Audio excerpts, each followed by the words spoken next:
ever experienced how it feels like to wake up without a place to call your home, without a neighbor to knock on the door and say, "Good morning, neighbor"? Or you wake up and discover that your home is no longer there. Have you ever experienced that? That is what our brothers and sisters in DRC are going through.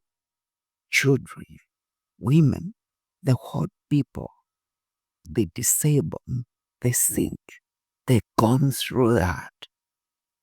And that is the reason why I want to talk about this today. And before I dive deep into the war between the DRC government and the M23 rebel group, I want to go to the African Union first. Recently in Addis Ababa, Ethiopia, there was an election to determine or to elect the new chairperson and the vice chair of the African Union. And Mr. Ahmad Ali Yusuf of Djibouti was elected, replacing His Excellency Musa Faki Muhammad. And yeah, we have a new face on the African Union, but that is not the point. The point is that is the African Union designed to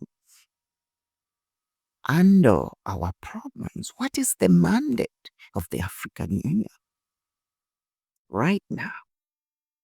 And why is it that the war in DRC Congo has been going on, especially this one, between the M23 rebel group and the DRC government, which the M23 rebel group has claimed Goma. They've taken Goma. It has been going on since 2012 up to date. That's over a decade ago. Why is the African Union and why haven't we been able to stop these rebels from advancing? That's what I want to talk about. First thing is that we were supposed to reform the African Union before the elections. And we are supposed to change a lot of things in the African Union. Remember, it's not about what you want. It's about what we have to do in order to get the results we want.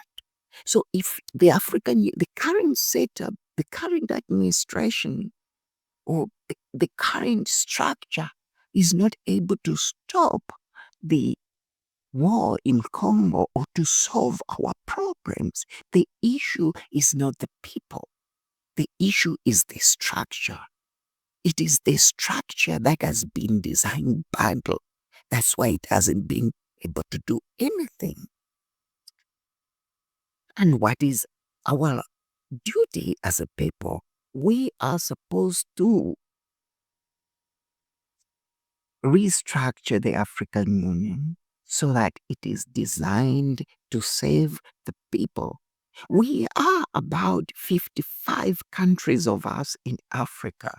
And can you imagine just each one of us, one country, sending about 1,000 troops, contributing 1,000 troops to the Africa Standby Army, which was supposed to create and strengthen? That will be about 5,500 troops. And if we were to send 5,500 troops in DRC Congo with an intention to send more if the war doesn't seem to be at the scale that you want it to be, what do you think will happen to the rebels? They will run to every direction. And Africa standby force will be coming from every direction. And that problem will be sorted out. But why haven't we been able to do that? Is it leadership? Yes, partly. But most importantly, it is as a result of fear of unknown. We say that no, we can't afford that. We don't have money. We can't do this because, when somebody doesn't want to do something, we come up with all sorts of excuses because you don't want to do it. Okay, let's say a war starts in your own country. Are you going to say that I do not have money to fight these rebels which have come into my country because I don't have money? I'm not going to fight them. No, you're going to fight them. Where are you going to get that money from? That's the question. So the money has been there. So the problem is not the money. The problem is the will, the political will to do these things. Our brothers and sisters are dying in large numbers. 6 million people have been displaced. That population is over the population of my whole city.